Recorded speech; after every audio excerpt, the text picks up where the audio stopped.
एक बार एक छोटे से शहर में एक लालची आदमी रहता था। वो बहुत ही धनी था, लेकिन इसके बावजूद भी उसकी लालच का कोई अंत नहीं था।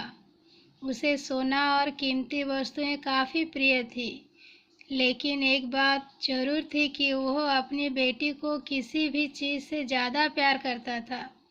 एक दिन उसे एक परी दिखाई दी। जब वो उसके पास आया तो उसने देखा कि पेड़ की कुछ शाखाओं में परी के बाल फंस गए थे। उसने उसकी मदद की और परी उन शाखाओं से आज़ाद हो गई।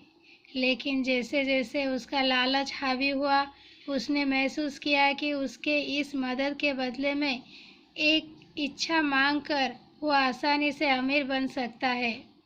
यह सुनकर परी ने उसे एक इच्छा की पूर्ति करने का मौका भी दिया।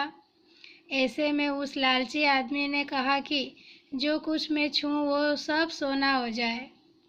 बदले में ये इच्छा को भी उस परी ने पूरी कर दी थी। जब उसकी इच्छा पूर्ण हो गई, तब वो लालची आदमी अपनी पत्नी और बेटी को अपनी इच्छा के बारे में बताने के लिए घर भागा। उसने हर समय पत्थरों और कंकड़ों को छूते हुए और उन्हें सोने में परिवर्तित होते देखा, जिसे देखकर वो बहुत ही खुश भी हुआ। घर पहुंचते ही उसकी बेटी उसका अभिवादन करने के लिए दौड़ी।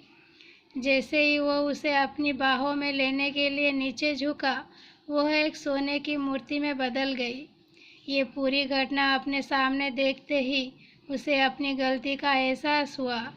वो काफ़ी ज़ोर से रोने लगा और अपनी बेटी को वापस लाने की कोशिश करने लगा। उसने परी को खोजने की काफ़ी कोशिश करी, लेकिन वो उसे कहीं पर भी नहीं मिली। उसे अपनी मूर्खता का एहसास हुआ, लेकिन अब तक काफ़ी देर हो गई थी। सीख। दोस्तों, इस कहानी से हमें ये सीख मिलती है कि लालच हमेशा पतन की ओर ले जाता है। ज़रूरत से ज़्यादा लालच करना हमें हमेशा दुख प्रदान करता है।